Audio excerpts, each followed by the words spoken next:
Welcome to Compassionate Las Vegas, the podcast. I'm your host, Will Rucker, and I thank you for listening.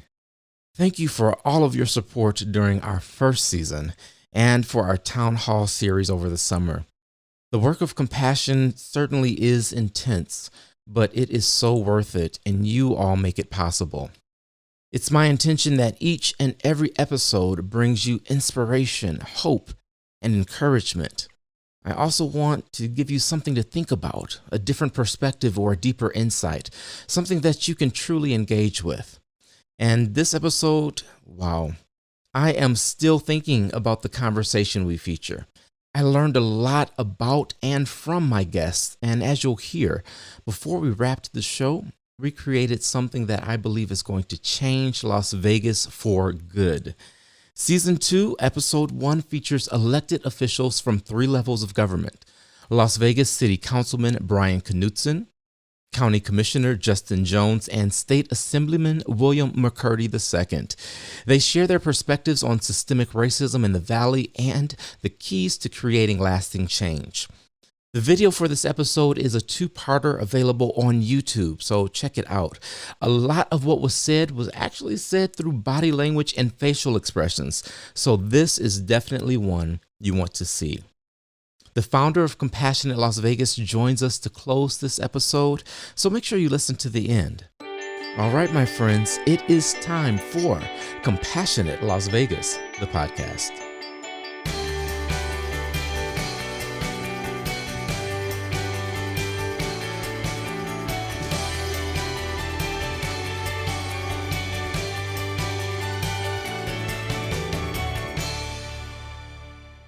I'd like to welcome my 3 guests today: County Commissioner Justin Jones, Assemblyman William McCurdy, and City Councilman Brian Knudsen. Gentlemen, welcome. Thanks, Will. Thank you very much, Will. Absolutely. So I'm going to throw the first question out to the 3 of you, and it's simply this: how do you define compassion, and why is it important to you? I'll just jump right in. To me, compassion is being able to see those who are suffering and have the not only empathy, but also have the understanding that there needs to be change within that area.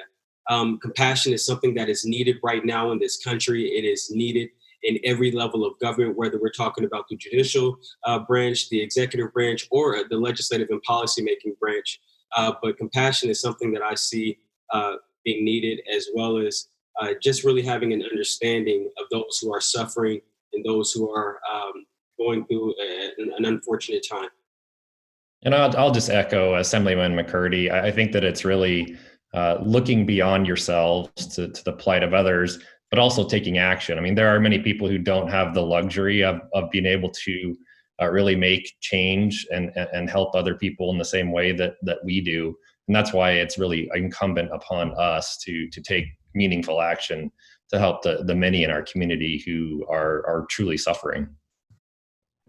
Yeah, and to add on to that, the compassion is an important word. I think passion is the part of the word that I really focus in on, because it's one thing to talk, it's another thing to complain about the world around us, but to have the passion, to have the fire in the belly, the mind and the heart to focus in on those things that can really make a difference for people in our community, in our state, and in our world. It's the passion that I think as elected officials we need to take up and be passionate about our compassion for people in our community. I love that. Passionate about compassion. And you absolutely demonstrate that, all 3 of you, in your work and in your lives just as human beings. So that's why you're here today. And I think that we're going to get some really, really good conversation out of our time together. In a sentence or 2, how do you envision the future of Las Vegas? Wow, I think that's a complicated question, try and distill it into one sentence. But I really think it comes down to thoughtful planning. I know the city of Las Vegas is going through their 2050 master plan process, as well as the county. I think it's really a matter of ensuring that we have the community of the future that we want, and that must include every member of our community from top to bottom, And so I think it's really thoughtfully thinking through what the next 30 years look like in our community. So, Commissioner, if you had a magic wand and you could just remake Las Vegas into exactly what it should be in your view, what would that look like? Wow, it would definitely be more thoughtfully planned community in terms of where development occurs, and definitely public transit options, and making sure that everyone has the same access to the same opportunities and amenities, from education to social services. Right. Councilman, what about you? So, Will, your first question, I think about Vegas in a number of ways. I can't do it in a sentence. But going back in my history, being a new resident to Las Vegas, because of work and leaders like Gar Jameson, I was able to focus in on feeding children. And in a matter of 6 months, we were able to create an entire program feeding about 60,000 children in after-school programs throughout the valley. And it was then that I learned what Las Vegas is all about. It's about having this passion, this compassion. And Vegas will open up its doors. Southern Nevada will open up its doors for people who are passionate and want to make significant change. That's unlike anywhere else in the country, where you're a small fish in a large fishbowl. Here, if you want to be a big fish and you want to make change, this is the place to do it. And so someone who I've been here for about 16 years now, I'm a little known quantity, but I've made friends and I learned how to find things that I'm passionate about and can make change. And in this role in particular, I see Vegas and Southern Nevada and the state of Nevada with a very bright future, as long as we stay focused in on those things that are most important, which for, I think, those on this call is quality of life for everybody and equality for everybody. Yeah, I think you bring up such an important point to reiterate, which is really we can remake this city into whatever we envision, because it's just that type of place. We're able to make the connections, and there aren't the institutions and pillars that kind of put the roadblocks up. So I think you're so spot on with saying that. So thank you. And Assemblyman McCurdy. Yes. And I'll just jump right in, and I echo the comments of both my colleagues. But I also see the future of Las Vegas in the county at large being one that is not only responsive, but also welcoming to all of our communities, no matter how you choose to live your life, no matter what color your skin, no matter how tall or short you are. I see the future of this county being one that is welcoming, one that is compassionate, one that is passionate about the change that needs to occur to address the needs of the people. So I would like to have a role in what the future of this county will look like. I am looking forward to working with my colleagues. And I know that if we are all able to step outside of ourselves and just focus on those who are most at risk and most in need, we will indeed create a county that is responsive to the people. And to go further, I think that there needs to be more sincerity coming from the halls and also the offices of power. Oftentimes we see folks get elected and they are worried about self. But with this group here with me on this screen, as well as many others that I've had an opportunity to get to know, we are seeing a shift in thought, and we are seeing vibrations go throughout this nation and throughout this state that want to be more involved with the improvement of the quality of life of the people. And once we tackle that, and once we're able to look forward and have the foresight to see where we're going, improving the economic situation, improving the social situation, improving the, I guess you would call it, the Maslow's hierarchy of needs, and making sure that we are meeting those needs. This county and this state will thrive in ways that we have never imagined. Now, I'm glad you bring up Maslow, because last season we actually had someone on that talked about meeting those needs. I personally always turn that pyramid upside down and start with self-actualization, because I think out of that fulfilled self, you're able to be sincere, and then the other needs just flow. But that's another podcast. We'll deal with that another time. So, Commissioner Jones, I want to turn to you. As a former state senator, and current county commissioner, what do you see as the most important legislative action that Las Vegas can take to be a more compassionate city and embody everything that Assemblyman just said? Well, I think that, like Assemblyman McCurdy said, and also Councilman Knudsen, this is really a place where regular people can step up to the plate and have stepped up to the plate to try and make a difference. I serve in the county commission. Our county commission chair previously served as the speaker of the state assembly. And going back in her life and her career, she started as a cocktail server. And that's really indicative of the people who really have worked hard in our community, stepping up and doing more. But getting back to your question with regards to the legislature, I think that there are really some fundamental structural hurdles in the state of Nevada, certainly when it comes to taxation, when it comes to the number of people and the caliber of people that work in our state and local governments that have been pointed out by people smarter than me, like Nancy Brune from the Gwynn Center recently. I think that it is really critical in this 2021 legislative session that we take on head on those types of issues so that the next time we have an economic downturn like we did this year and like we did a decade ago, that we are better prepared from a healthcare perspective, from an economic perspective, to meet the challenges of the next decade. What do you see in place right now that we can use to create some of those changes? I can answer that question. I would say what we have right now is the will of the people. I know every one of us politicians knocking on doors, when you ask people what are they staying up at night, things that are scaring them, it comes back to that hierarchy. It's food, shelter. Mostly they're thinking about education for their children.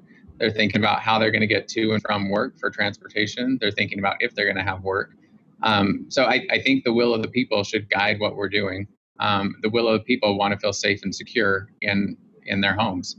And we have the ability to do that. I think that Commissioner Jones hits it spot on, is we have structural imbalances in our systems at the state level that don't allow us to fully fund education, that don't allow us to fully fund transportation, that don't allow us to diversify our economy to the expectation of our community. I think as people in positions of power, we need to take to heart what people are most afraid of and what they're most passionate about, and build a system and a structure that will allow them to be successful. So with these barriers that you're talking about, how do we shift them? How do we change them so that we can do the things that we envision? In my perspective, it's conversations like this. It's conversations with people in positions of power to help them feel comfortable making very difficult choices. And it's oftentimes not a choice between bad and good or evil and right. It's a choice between a really hard decision and a really bad decision. And you have to really balance out what is best for the community. I think if we think through how we protect quality of life for every individual, it's going to come down to those basic necessities: education, transportation, jobs. Those things provide for food and healthcare. And so we really need to be courageous and strong enough to stand up and say, this is what our community needs. And Nevada, it's time to change. Councilman, you are a trailblazer. So I'm fortunate that there's people that I can follow in, and it's always helpful to have someone you can follow. Yeah, I appreciate that. And one of the reasons I bring that up is because what we're doing right now requires someone with the courage to be sincere and authentic. And I love that you didn't make your orientation the central focus of your campaign, but you were very open from the very beginning and wanted people to know exactly who they were electing. So with that in mind, you're a father, you're a former consultant for the school district. You mentioned the will of the people being a force for good. What can we do as the city to make Las Vegas a more compassionate place?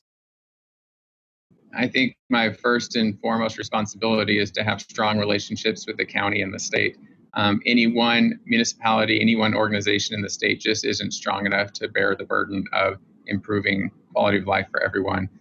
We are an interconnected state of a variety of different jurisdictions and organizations that help prop people up.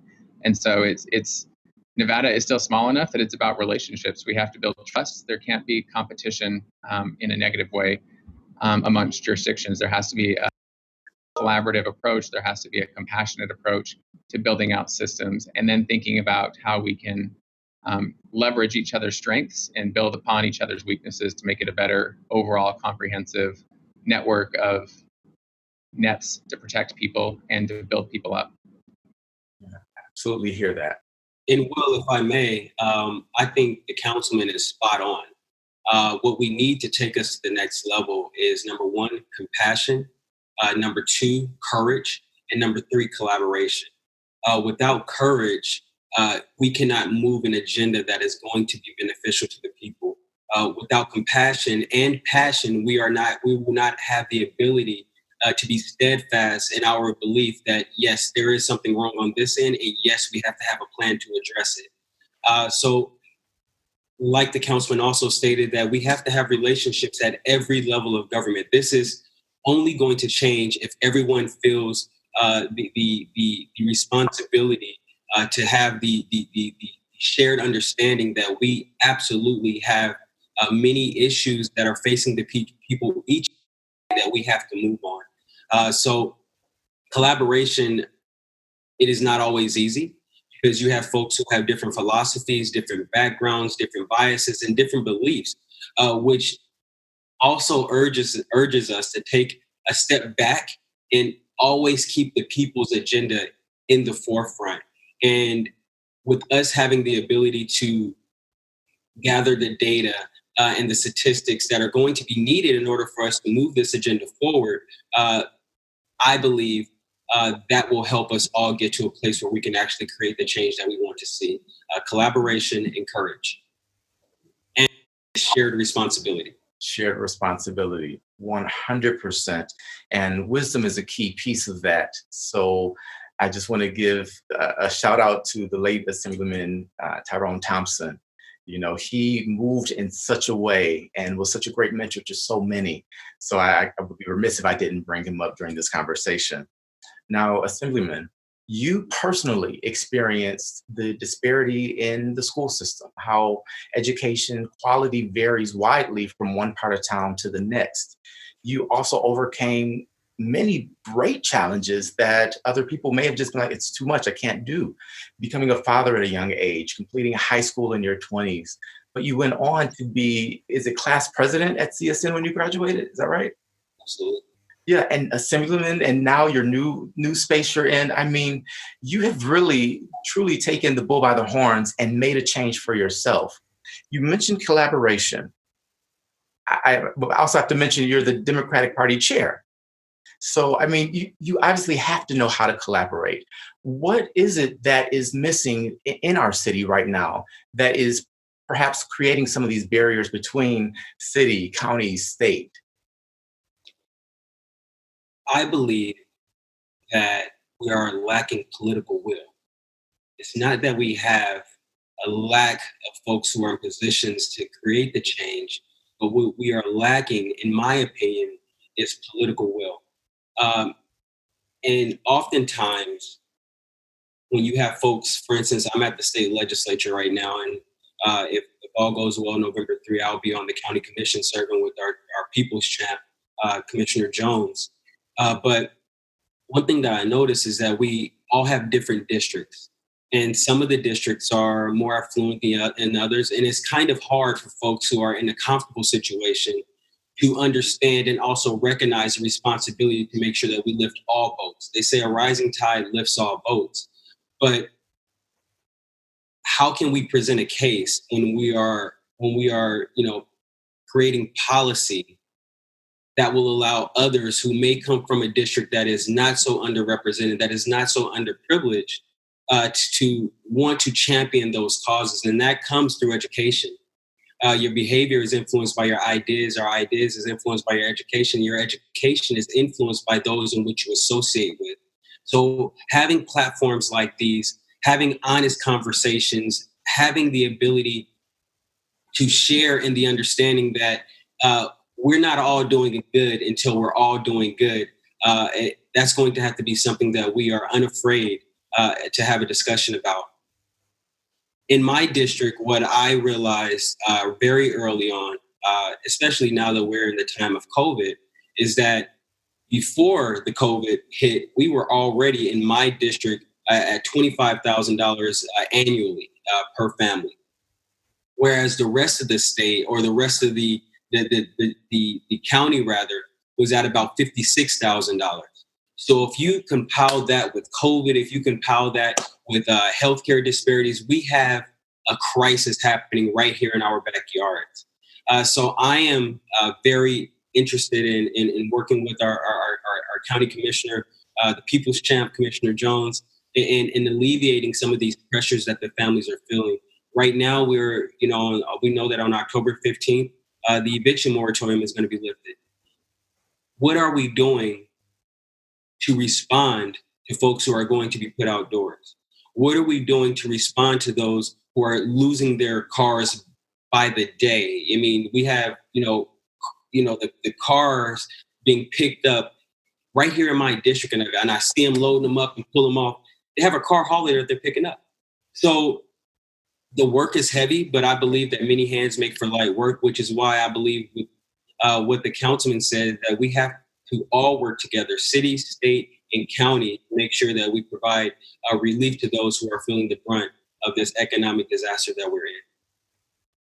And I would say, sure. I mean, Councilman Knudsen and I have been sort of banging our heads against the wall a bit in working on collaboration on the Southern Nevada Regional Planning Coalition, trying to just get everyone bought into the concept of working together on really regional needs and making sure that those needs are adequately expressed to the Nevada legislature, our leaders in Carson City.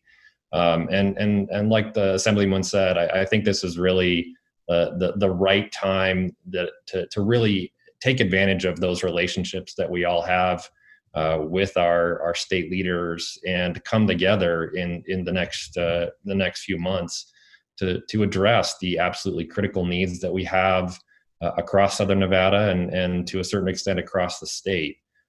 We need to champion the needs of the people in our respective districts, but understand also that Assemblyman McCurdy said, so some people in some areas are hurting in different ways than those in other areas, and we have to ensure that everyone's needs are adequately addressed, whether they're out in Mountain's Edge in my area, or whether they're on the historic west side, and that is, or out in the rural areas. Everyone is in a little bit different circumstances, and we need to make sure that we address all of those needs together. And Will, I would jump in to highlight something that I think Assemblyman McCurdy was right on. Political will is the thing that'll move our community, our state forward. I would also add on to that is trust. For a lot of reasons, there's decades of mistrust amongst individuals and systems trust each other just like individuals do. And I learned a long time ago from Guard Jameson that trust is the first building block of everything else. Nothing else works unless you trust the person you're in the same room with. And so as I think about that, there's no better time to trust one another than when you're most vulnerable. You really have no choice. And that's how I look at us, at least in the near-term future with COVID and the pending economic crisis really bringing everybody to their knees. We've got to learn how to trust each other and be okay being vulnerable as individuals and as systems, as a government agency, saying we are vulnerable to what's going to happen next, and we require partnerships and collaborations to move us to the next level. And we have to be courageous enough, like the Assemblyman said, to stand up and say, this is what's right. I think you must be looking at my notes, because that is exactly where I want to head with this and talk about trusting. So we'll get there in just a bit. One of the issues we're facing with trust really is racism and systemic racism. white privilege. All of these are trigger words right now that some people are immediately going to say, that doesn't exist. And others are going to be like, yeah, we've got to deal with these issues. Now, Commissioner Jones, you were a guest on our panel for the Compassionate Las Vegas Town Hall series on policing and racism. You came back each week and participated. Why? Why? Because this is my community. And although I understand my own white privilege, having grown up in a two-parent, educated white family, I understand that there are many in the community who didn't have the same opportunities that I had. And I represent all of those people. And frankly, many of them are my friends and neighbors. And so I can't do my job as a county commissioner, as any elected officials, without understanding where everyone is coming from. And so since that time of the prior conversations that we had, I've really dug even deeper in meeting with different groups, going out with Metro to understand their perspective, taking a part in some of the discussions that were had with regards to Byron Williams, who unfortunately died as a result of interactions with the police. And so I really am trying to understand everyone's perspective so that we can, again, come together with meaningful, thoughtful solutions so that we as a community can do the right thing. Where does change begin? Change begins with all of us. I mean, I think that you've heard it from my colleagues here. There are many who don't have the luxury because they're simply trying to put food in their mouths every day and food on the table for their families, but we do. We're in a position where we can actually make change. And I didn't run for office so that I could sit back and enrich myself. I'm only here. I could do better staying as a lawyer, but this is my community, and I want to try and give back. And for the time that the people in my district have given me the opportunity, I'm going to use every minute to make that change and forge those relationships with people like those on this presentation today to better this community. So, Assemblyman McCurdy, what do people in your neighborhood, your district, need to hear from Justin Jones? We'll just say the person, Justin Jones, to build trust, to build those relationships? I believe that the commissioner hit it right on. Change starts with us. And it starts with the recognition of who we are, what we've benefited from, and how we can utilize our individual agency and how we can utilize our individual privilege to advance the causes of those who are underprivileged. My district has been historically looked over in terms of economic investment. So I can say the number one issue that is on the forefront of people's minds is economic opportunity. It's not that residents in Commission District D or in the historic West Side or in even East Las Vegas want anything different. What we would like is the same opportunities that have been provided to those who are of a different background, who have been able to benefit from a slightly different advantage, if you will. But one thing that I see more often now is that you have leaders like Commissioner Jones who are coming out of their comfort zone to understand what exactly is going on in the community. You cannot understand what is happening if you do not get outside of your comfort zone. We have to be willing to be vulnerable ourselves as policymakers to understand what is happening in our communities. And one thing that I've noticed as well is that change doesn't come from the county commission. Change comes to the county commission. Commissioner Jones was a candidate and came to the county commission to make change. So change came to the county commission. And the only way that we're going to continue to make progress in terms of being responsive to the community is if we continue to have leaders who are willing to come to the seats of power to help educate folks who are currently there about the issues that are happening on the ground. You can't govern without being on the ground in the trenches with the people. You can have empathy, but you sometimes have to get outside of your comfort zone to actually understand what exactly you can do to help people have a better quality of life. It's not that difficult. Again, I will reiterate that it takes political courage. It takes political courage to stand up as a white male to say, hey, what's happening in Black and brown communities is wrong. What's happening needs to be changed. And this is what I am going to do to take my responsibility to the people and advance change. So I believe that we are heading in a much more equitable generation. I believe that there are a lot more people who are being awakened by the injustices that are happening within our communities.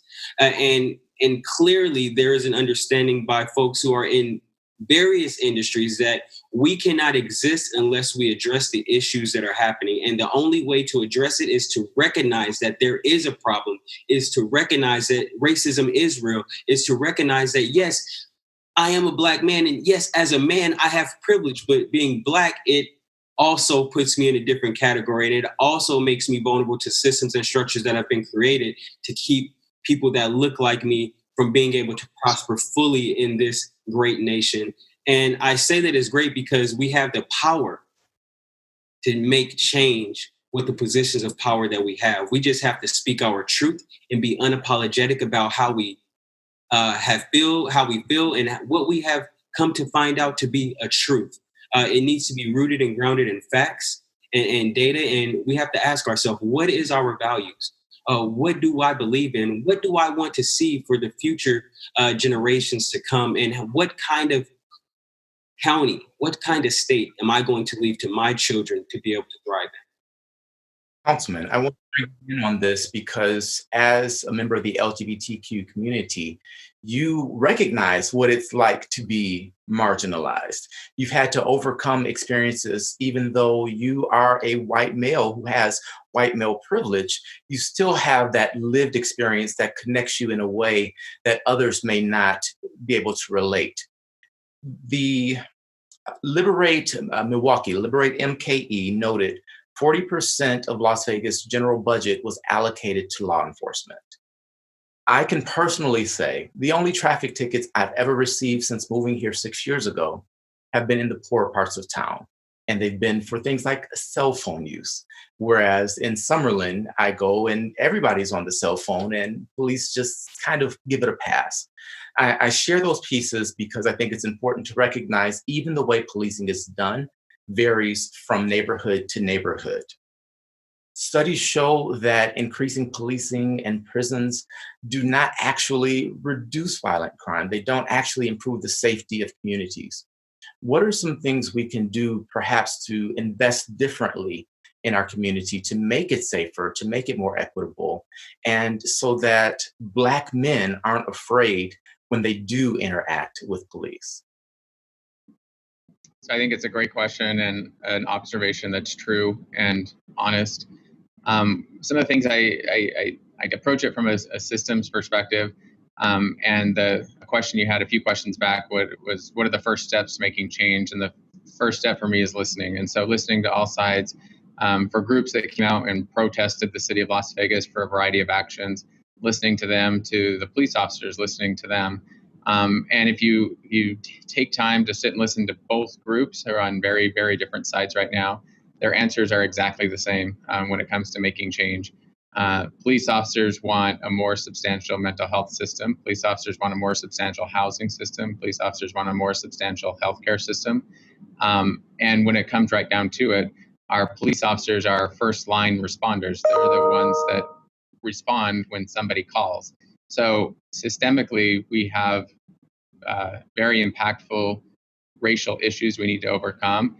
Community-wide, statewide, nationally, worldwide, we have racial issues we have to overcome because police officers are responding to calls. They're responding to people's requests for assistance.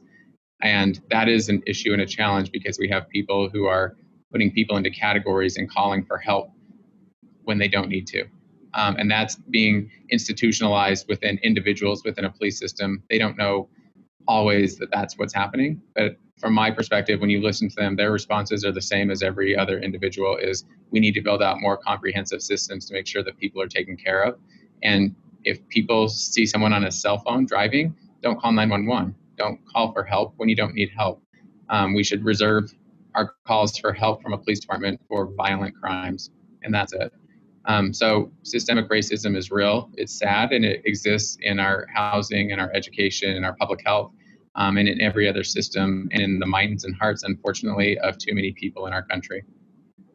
So we have 3 levels of government here, and that is, I think, a recipe where we can really create a plan, get an idea together.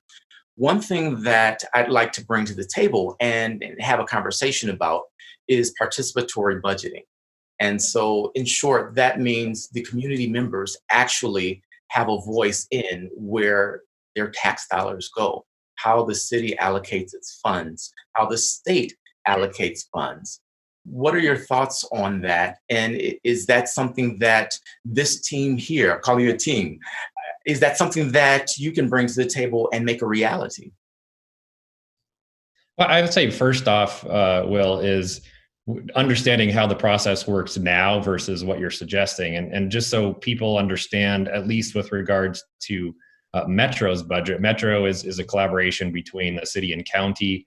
And they are, in terms of their fiscal affairs, there are 2 representatives from the county commission and 2 representatives from the city of Las Vegas council that are the members, 4 of the 5 members of the fiscal affairs committee that makes the recommendations with regards to Metro's budget.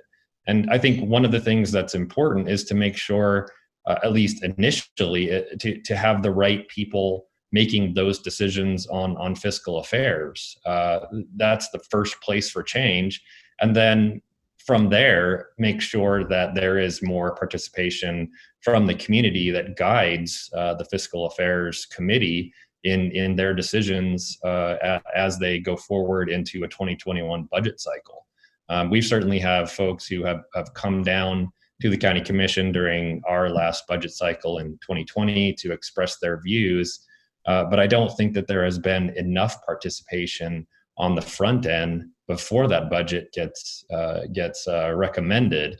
The staff and on Metro side, Metro make those recommendations as to how that money is going to be used. And I think that we need to do a better job on the front end of getting people involved before the staff recommendations to make sure that the community's priorities are articulated in the budget process.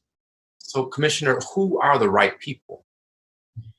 Well, I mean, some of them are on this call right now, but I definitely think that the city council, the county commission need to make sure that the views of the 2 bodies are represented on the fiscal affairs committee, and those appointments will happen in January. 2 of the members of the fiscal affairs committee right now are either termed out or unlikely to return, and so there's some real opportunity in the future to make some pretty substantial change in who the people making the decisions will be. In other places, they use something called a citizens assembly. And in short, it's, we'll say 100 people that are representative of the demographics of that particular place. And they come together and decide policy and create this change we're talking about. Is that something that we could look at for Las Vegas, for the county, for the state? Well, I think you see a little bit of that in the Mayor's Multicultural Advisory Committee. This is really an opportunity between the sheriff and members of the community to get together and talk about some of the issues that are critical, at least in a law enforcement perspective. And so I think that can be a model for a broader conversation that is really focused around meaningful change, not just in the criminal justice space, but other issues that are intersectional from housing to education to economic diversification throughout our community. So I think that there are models from other jurisdictions and also some starting points here in Southern Nevada. And earlier you mentioned that it may appear that we're further apart than we are. on the subject of something like defund the police. What would happen if those 100 citizens who got together said, we want to defund the police and invest in other ways of community safety? What would you say to that? Well, I think that you've seen with Sheriff Lombardo the perspective that he has taken, and I heard him say this well before the most recent Black Lives Matter protest. Is the police here and other places have been foisted upon them many other responsibilities to address addiction, homelessness, mental health issues. And I think it's really time to take a step back, and we are taking a step back and really examining what other options there are. You've seen both before and since the Black Lives Matter protest movement, jurisdictions from Denver to Albuquerque to Eugene, Oregon, really refocus their funding priorities towards substance abuse, mental health, homeless issues, going to social workers or other types of workers who can address these issues in a better way than law enforcement can. And so I think there are really some common goals across the community, both from law enforcement, from the mental health community, and from the local government leaders to work together on this issue. And I would add just a couple of considerations on the first point.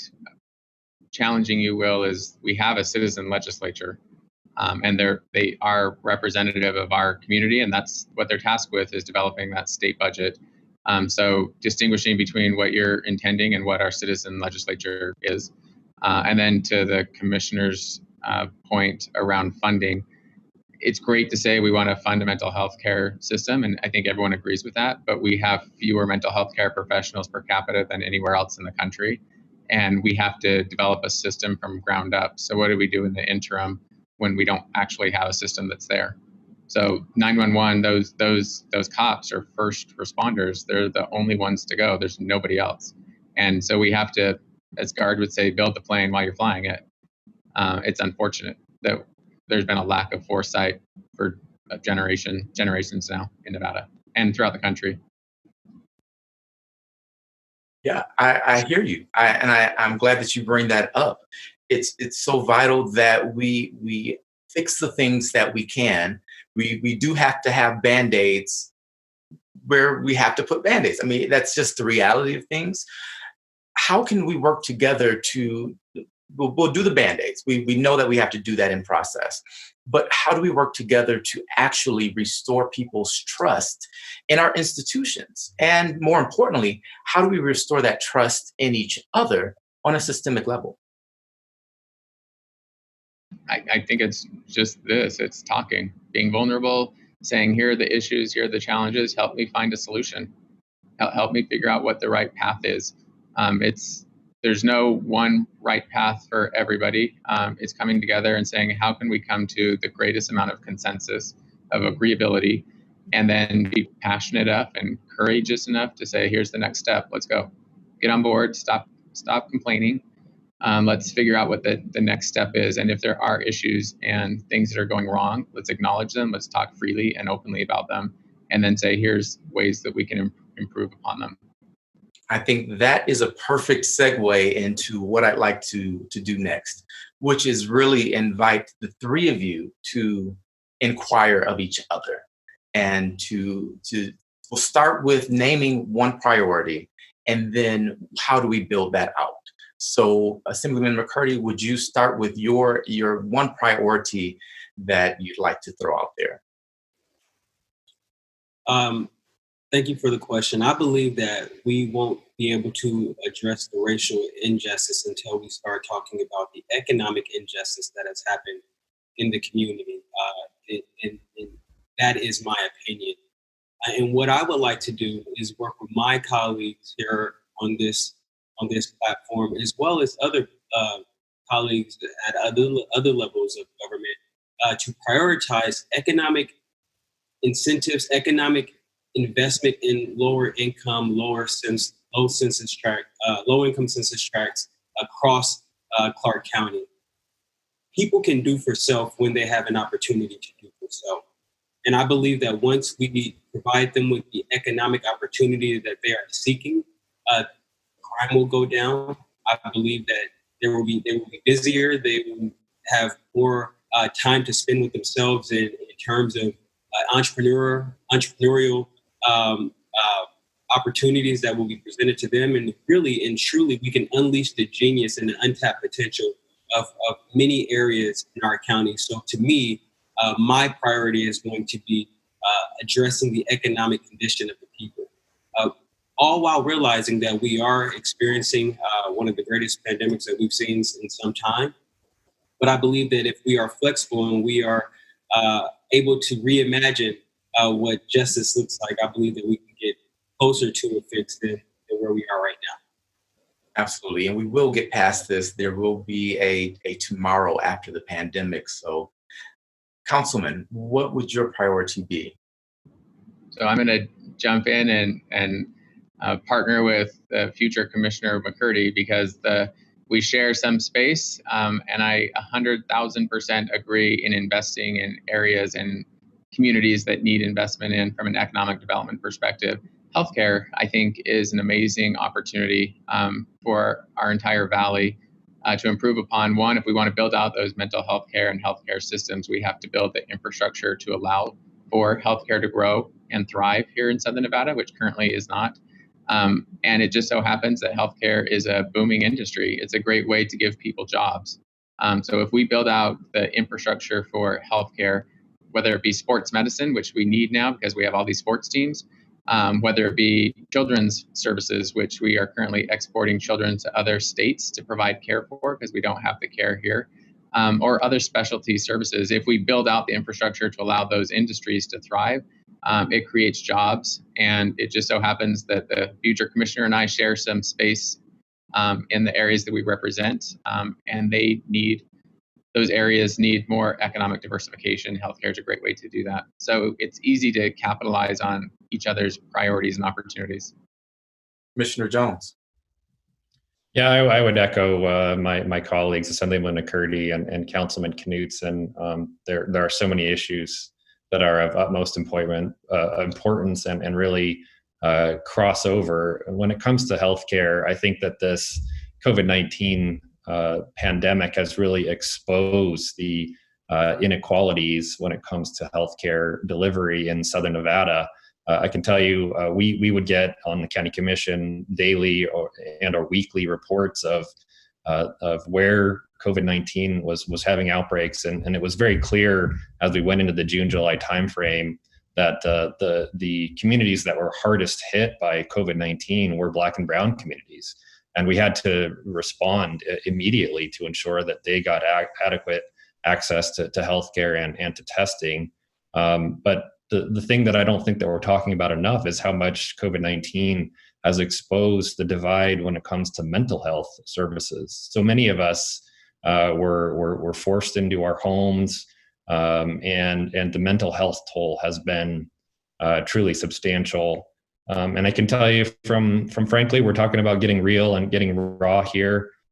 I have a family history of mental health issues and depression. And it was challenging for me and others in my own family, despite our ready access to healthcare services, to insurance, to find those services during the pandemic and even today.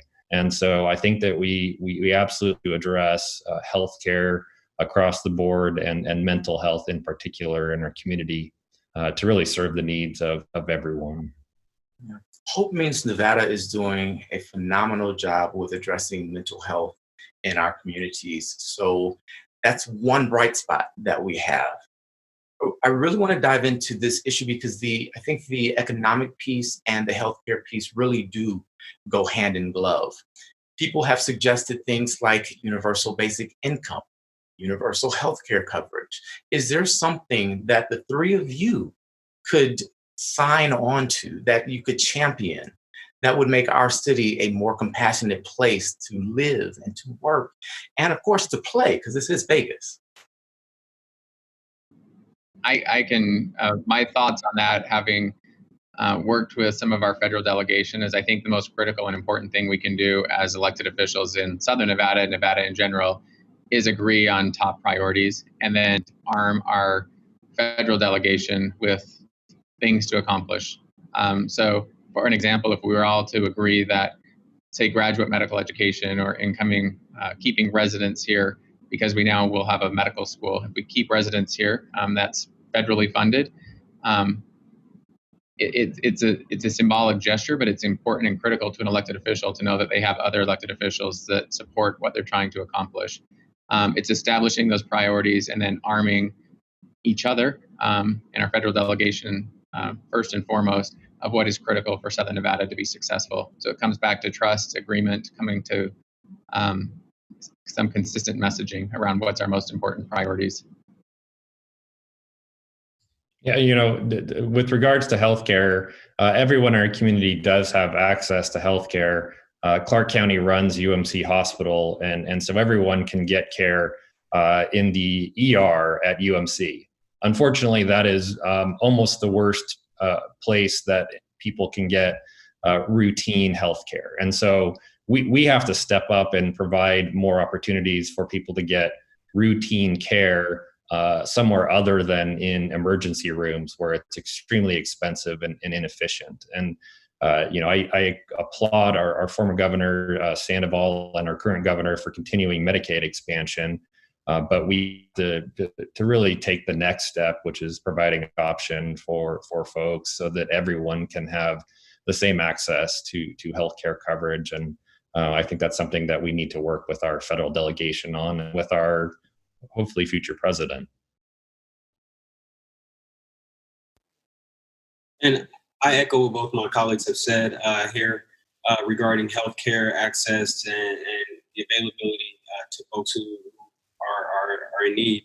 I had an opportunity to work within the healthcare industry for quite some time, and I can definitely say that there are a lot of folks who utilize the emergency room like it's a primary care physician. And what that does is it puts more strain on the facility. It puts more strain on our frontline healthcare professionals.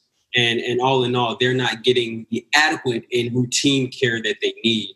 So I am looking forward to working with everyone to improve the access to care issue that we have currently within the state of Nevada.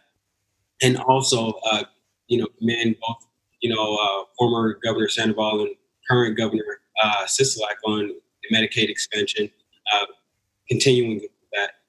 But one thing that we can do is, after we get past this election and the dust settles, so to speak, we're going to have to really get together around a table or, virtually like this to have an adult discussion on some shared priorities. And sometimes that is not easy because we all have different priorities. But I do believe if we can agree on the basics of what our shared constituents need to not only survive, but thrive, I believe that, we'll be able to make some great progress in this state. So that we know, economics is a major piece of everyone's thought process daily. Because if you cannot provide for yourself, your mental health is not right. We know that we have to look at food insecurity. Food insecurity is real, and it has also been exposed during this pandemic. We see that we were running out of food like this. As soon as things started, we had, few hundred cars deep. We started to run out of food. So how can we plan for a more resilient response to whether there, when there is an emergency or disaster? And I believe that going through this and evaluating and taking notes, we'll be able to come back after the new year and start planning for the future to become a more resilient county that looks at infrastructure, that looks at food security or insecurity rather, and looks at the economic diversification that needs to be had in order for us to continue to reinvent ourselves and be the destination county, if you will. So there's a lot of opportunity. It's not all gloom and doom. And with the leaders that we have here on this phone call and others who share some of the same priorities that we have, I believe truly and sincerely that we will be able to take our county to the next destination, if you will. You mentioned a key phrase, shared priorities. In the last 10 minutes or so, we have addressed the economic situation and healthcare. And it seems as though this is certainly something that is a shared priority between the three of you. And you recognize that it is all interconnected from infrastructure to education. We've identified that, and I'm so excited that we've kind of nailed something down in a sense. What can we do now to move this forward? I would say, obviously, we're a few months out from the legislative session. There are definitely still opportunities to really come together, local government, state government, elected officials, and identify what those priorities are going to be and how do we really tackle them. And so I think that now is the time to have those conversations, ongoing conversations, with regards to what the priorities for the next legislative session are going to be. The governor, our legislative leaders, and Southern Nevada leaders together. Yeah, I couldn't agree more. The planning starts now, because once the session starts, our current commissioner, former senator, knows that it goes fast. So we have to get the working now and be able to hands of those who are going to be creating those policies.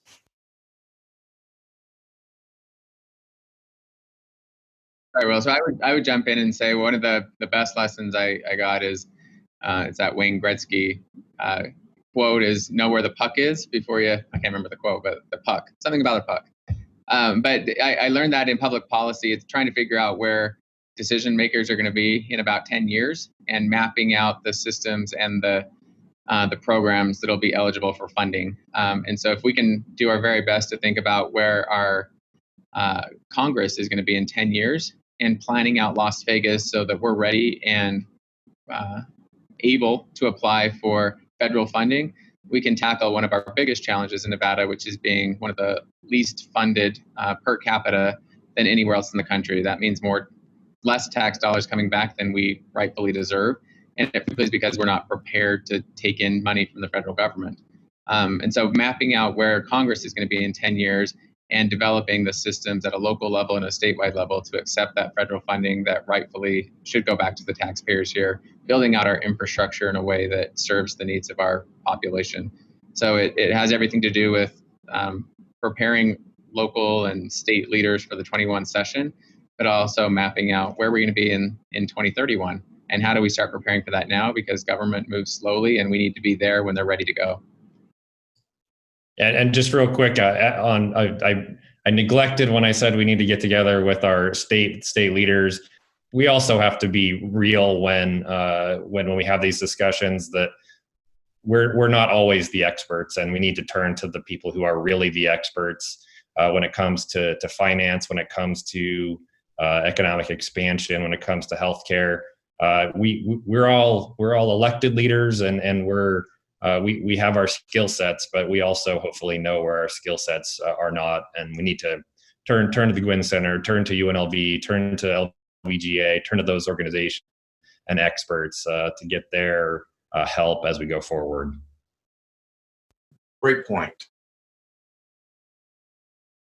Assemblyman, please. I was just going to say one thing that I have learned in my time in the legislature is that there are a lot of areas where we can invest our dollars as a state, where we can get matching dollars from the Fed.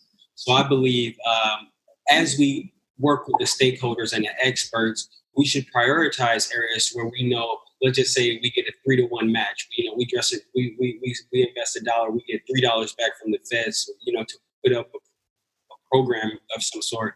And it's in various areas. I know that we get a lot of federal dollars back when we invest in mental health service. I know, there are a lot of areas. Workforce development, that's another area. So we have to get together when we have these discussions and also put that on the table and look at where are we missing out on the additional federal support where we can actually get a better bang for our buck, if you will. So that is something that we should definitely also be looking at when we engage in these conversations. And I know that you asked, where can we start? Where can we immediately start moving the needle? And I am looking forward to working with the councilman on his medical education district. I think that that's a phenomenal concept. It's rooted and grounded in fact, and I believe that it will provide additional federal resources for us to continue to provide the workforce of the future. And we know, again, like he stated, that we do have a healthcare provider shortage here in the state. So how can we incentivize folks to stay and be a resident here in the state of Nevada to provide care to those who are most in need? So that is one area where we can immediately get to work and make change. I believe it will also foster economic development and also economic investment from other areas. So that is, if you will, low-hanging fruit for us to get to work on. What do you need from your colleagues to get started on that? That project is already,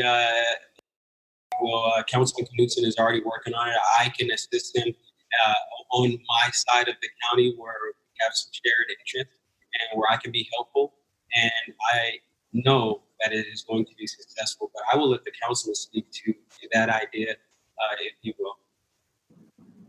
Yeah, I'm going to go back to the building blocks. It's trust, it's compassion. So it's being able to be vulnerable and susceptible. And luckily, we have 2 commissioners on the call now that I trust implicitly because I want to and because I have to, because I can't do it on my own. The city can't do much of anything on its own. It requires the collaboration. And so it's a pleasure to be able to work with people you trust. And from that, everything magical happens. You trust someone, you talk to them. Ideas are more poignant, they're more available. And when energy strikes, it strikes fast and furious, and you got to be ready to take advantage of it. And so this is the first of many steps between the city and the county. And there's hundreds of examples of the city and the county and elected officials working together to make Nevada what it is now. And it's a great place. It's amazing. We can be better. And this is how it happens, is by earning trust and following through on what you say you can and can't do. Wonderful. So a couple of things have come up: political will, trust, and collaboration. Those seem to be kind of some pillars that are really rising. This particular podcast was really birthed out of our town hall series. And one of the things that really just became the theme of questions is really about justice. And so that includes healthcare. That includes the economic justice. It includes environmental justice. All of that is a piece. We have a fantastic police department, and I've had the opportunity to talk with many police officers in our city who really believe in compassion, and it's been so inspiring. Of course, we've got the DA. We've got Hope for Prisoners, which is getting a lot of national attention right now. So that rehabilitation aspect. One thing that we seem to have an opportunity to build is restorative justice. And that taps into the school system, that taps into our healthcare system, and of course, law enforcement. Is restorative justice something that the 3 of you could get behind and maybe even create a statement of sorts that would move that forward as we do approach, as you mentioned, 2031, because we know it's not going to happen overnight. But maybe it's something that we can start talking about as the new session begins. So I'll just say on the county side, a year or 2 ago, our juvenile justice program put together the Harbor, which is really an opportunity for kids who are having issues in school to be diverted from being in the criminal justice center, the juvenile justice system. And the Harbor has been award-winning. We've expanded it to 4 locations across the valley. Just opened locations on East Flamingo and North Las Vegas in the last few months. And I think the Harbor is really a great model for how to go forward with the adult criminal justice system and the restorative process for diverting people early on before they really have interactions, so that we can make sure that people are able to move on with their lives, both as the perpetrators and the victims. I can talk about it from a different perspective. I agree with everything the commissioner said, and fully supportive of really everybody in our community. Everybody deserves a chance to be successful. One of the interesting challenges that I didn't really think a whole lot about before coming into office, but has become very clear to me, is this idea of land use. And so restorative justice, it's wonderful to talk about. And then the next difficult conversation is, where do you put it? Where is it?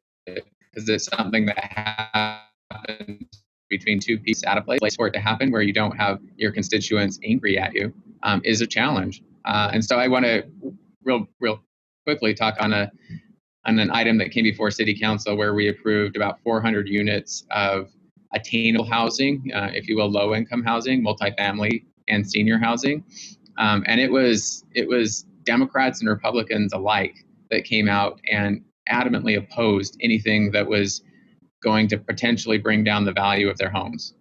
And so it's this interesting question about if we can develop a robust restorative justice system in Nevada, defining what that looks like, and then defining where it goes. It requires an incredible amount of political will to stand up and say, I realize as a neighborhood, you may not want this near you, but in Nevada, we have to make sure that individuals have access to services. We have to make sure that individuals have access to a transit system and food and education and healthcare. And if they are entering into society, they have to be part of society. Very difficult conversation, and requires an incredible amount of trust between those agencies that provide restorative justice, the neighborhoods that will be near it, and the systems that will hopefully support individuals that re-enter society successfully. And I can speak a little bit to that. And Councilman, that's a very, it's very unique. You have bipartisan support against something that is supposed to be good for those who are trying to reenter society, as well as, deter them from, going further down that wrong path. But one thing that I have witnessed in my time, I grew up in a very majority minority area in the historic West Side. One thing that I found is that, and this is just my opinion, America has never wanted to realize the wrongs that it has done to underrepresented communities, to Black communities, to the Latinx community. And that is an example of not wanting to realize that there is a problem. And also, when a solution is presented, buck that solution, which takes a lot of political will, which is what we discussed earlier. So it is going to take a lot of communication before things are presented. We're going to have to get out into our communities. We're going to have to knock on doors. We're actually going to have to make ourselves vulnerable and helping others to see, like, hey, this is something that we can do and that we should do that is also going to be beneficial to all of us. Because let's just say if someone goes to prison, which is, under the old model, supposed to be a reformative model to be able to reform that individual. But then we don't, we didn't before the last legislative session want them to have the right to vote, which is giving them power and agency over themselves to select who their representatives should be. So we are going to continue to have these conversations. We are going to have to be honest. We are going to have to be vulnerable, which, actually helps you to create trust, because you cannot trust someone and not have vulnerability towards them. So we have to be more vulnerable towards one another. You'll realize that our shared prosperity or demise is all interconnected between one another. So it is a task that is heavy. Sometimes it's not popular, but it is also needed in this moment that we're in. And I believe that this is a moment where we can reinvent ourselves and reinvent the type of work that we are doing in the community. What I just heard from both of you is that we really need to help Las Vegas, the county, the state, be more compassionate, to live up to our ideals. Because if you have people that are concerned that, oh, my property value, well, that's not an evidence of compassion. That's an evidence that they are self-compassionate, perhaps at best, but self-centered, if we're going to be frank. So what can we move forward to encourage the various groups that you all represent to embrace compassion as a virtue. Maybe that's what we should look at. I believe For me, oh, go ahead, Councilman. but for me, it's that's going back to the same thing, is being able to talk about it openly and freely. Here are the challenges. Here are the opportunities. Not everyone will be happy, but is it best for the overall society? And are we righting the wrongs of our past selves? Because there are many wrongs in Nevada. There are many wrongs in this country, and we, I think, in my humble opinion, are elected to right those wrongs and make this world a better place. And that requires being very courageous and also just being incredibly open and honest and transparent about what you're doing and why you're doing it. And in my experience, if you're open, honest, and transparent, people may be upset for a little while, but they understand. They want the world to be better. Their self-interest comes first, and you have to sometimes overcome that. I agree. I totally agree. Sometimes people are inherently just selfish, and people are, that also comes to, how you were raised, how you were brought up. Be concerned with self first, then, worry about others. But as we see people continue to live a life, a quality of life, we have to help others understand that we have to work together to make sure we improve the quality of life for everyone. And granted, some people don't want help, and that's fine. We can't force, support and help on folks who don't want it. But for those who would like to have an opportunity to improve their situation, for those who would like to participate in a discussion that makes them all vulnerable, we would be able to get to this place where we are envisioning a more compassionate, a more passionate society, and a more sincere society. We have to be truly and sincerely concerned about the well-being of our neighbor. How are we treating our neighbors? When we see someone who is, without food, are we taking $1 out of our pocket to buy them a meal or a salad or a sandwich? Or what are we doing to help those who are in need? And that's how I try to live my life. The best decision that I've, been taught to make is a fair one. At the end of the day, we have to be willing to just do what is fair. And oftentimes what's fair is right. So we have to continue these conversations. It starts with the conversation, because throughout history, if you look, the first thing that happens before a war is a failure of communication. When both sides stop talking, that is the start of a war throughout history over thousands of years. So we have to keep the door of communication open, and we have to be able to listen to each other without, going off into an argument, and just realize that, yes, we do have different opinions, and yes, that is okay.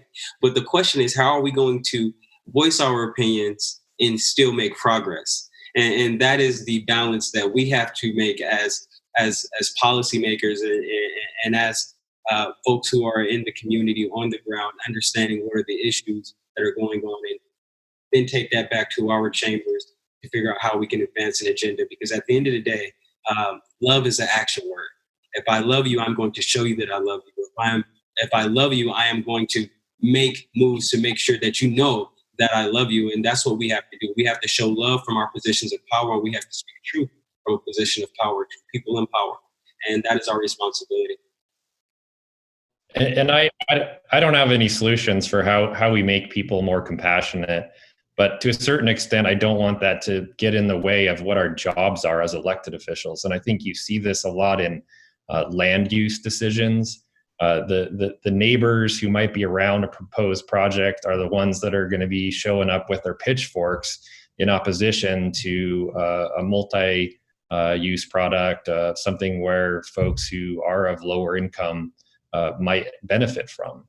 The developer for that project might be there at the zoning meeting, but it isn't the 400 residents who might take advantage of that property who are represented at that meeting. It's only the neighbor with the pitchfork. And so I think we, in our land use decisions, we need to do a better job of making sure that the entire community is represented and not just those who are most directly affected, in order to ensure that all of us as decision makers on these types of projects are getting the entire perspective of our community, so that we make the right decisions, that it's not just the loudest voices in the room, it's really all of the voices in the community I've tried to do that in my district. I've had a number of low-income housing projects that are proposed, and I have asked that representative groups come and participate in those, but it's challenging. I think we need to do a better job in that respect.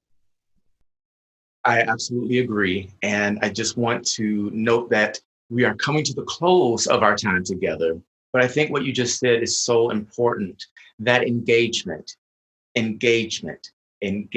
actually having the people that are affected have a place, feel included, and feel safe. And that's really building on trust. And I think the way that you build that trust could potentially be through compassion. So if each of you would just in a one or two sentences, and I know that I always ask that and it's like a paragraph, but that's okay. If you could just share what you think we need to do from this point forward to increase engagement so that Las Vegas could be more compassionate. Commissioner, would you go first? Sure. I would just say the most important thing is obviously to lead by example. We are in these positions of power because the people elected us to them for a reason. And we can't expect the people who elected us to these positions to be compassionate to their neighbors if we aren't doing so. And so I know my colleagues and I are all committed to showing that compassion to the people in our communities that are least able to speak up. And so I think that's what we really need to do is be examples. Wonderful. And my follow-up on that, because you sparked, I think, something we can put as an action item. I'm about getting something done. I know it takes a while, but I think we've arrived there. Committing to modeling compassion. Would it be possible for you to become involved? And I don't know exactly how this would work or how to even flesh this out right now, but the idea really would be, as compassionate elected officials, perhaps to put that in your signature line, or have a social media campaign or something around that says the three of us are going to lead compassionately, and we're recruiting all of our colleagues to join it. Yeah, of course. I think that's a great idea. I also think that there are other opportunities. Like I said, the city and the county are both going through their master planning processes. And I think that compassion to other members of our communities has to be a part of that 2050 vision for our community. Wonderful. Love it, love it, love it. Councilman. Go ahead, Councilman. Commissioner, go for it. He started. No, I was going to just say that, I really like where Will was going with this. Maybe we can just become the compassionate caucus. Yeah, that has a ring to it. But truly, it is needed, right? Because if you do not have compassion, you cannot lead in a way that is going to be beneficial to the people that you're responsible to and responsive to. But one thing that I would like to say as we close is that I want voters to know that we have to change the way that we see politics. We have to change the way that we do politics. We have to not only cast our vote on election day and during early voting, but we also have to take time and, put on our calendar one day to show up for a meeting, one day to be active and engaged in the process of how things are changed within our community. Because if we are not showing up, then we cannot get the change that we are seeking today in 2020, October 15th. We are still benefiting from the progress and from the activism and from the intentionality of those who came 60, 50 years ago. We are still benefiting from that progress. So we have to stay engaged even after we cast our vote. We have to continue to organize ourselves and our communities.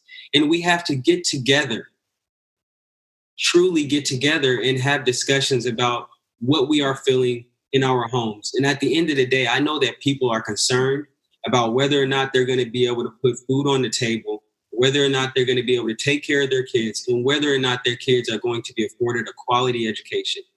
That is important. That is on the forefront of our minds as community members. And I put myself in that because I care, and those are the things that I think about. So compassion, and we have to be intentional about our actions for the people. Councilman, last words. And I very much appreciate those on the call. I agree with everything that was stated. I would add on to that there's so many people in our community that don't care if they live in the city of Las Vegas or Clark County, and they don't care who I am, and that's okay, because at the end of the day, they have to focus in on making their children and themselves most successful, and my job is to go to where they are. And so that is harder than it sounds, because there's only so much time in the day, and there's so many people that desperately need to be heard. And so I think that's one thing I think is important for being a compassionate leader, is going out to where those people are, and identifying what are the things that will have the greatest impact on their quality of life, meeting them where they are. And so that's important to me, as far as identifying as the Compassionate Caucus, signing my name as a compassionate leader. Yes, of course. Anything that Gar Jameson says too, yes, because he is the North Star in our community that says what is right from wrong, and is helpful to know how to lead by example. And again, I would go back to, we are one Nevada, one Southern Nevada, and at the basis, we are all human beings. When you sit down and listen to everybody, we all really do want the same things, which is to be able to take care of ourselves and our families. And as elected leaders, we have enormous influence over that, whether people know it or not. It's our job to reach out and find out how we can make their lives better. Thank you. And I want to thank each of you for your time today, and for this is actually being recorded prior to an election, so busy schedules. And I just want to offer my sincere appreciation and gratitude for making this a priority, and for being a part of this podcast, and for caring about our community. Each of you are amazing human beings. And that to me is the heart of our city. We are a city, a county, a state of amazing human beings. This is the Compassionate Las Vegas podcast.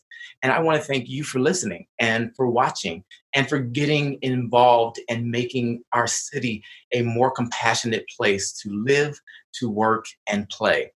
We have a surprise here, and I'm surprising him with this, but Gar Jameson is actually on the podcast today. So would you please just close us out with a few words? Well, Compassionate Caucus, I love it. I think this has got a future, William. I want to say that I think we're in the midst of a realization, which is that systems of domination no longer work, and that systems of collaboration and partnership and engagement are the systems of the future. And I want to encourage all of the viewers to look at a book by Rian Eisler, Nurturing Our Humanity, which suggests we need to change the narrative. And I think, William, you were speaking to that. We need to let people know that fear is not the dominating emotion of our thoughts or our emotions.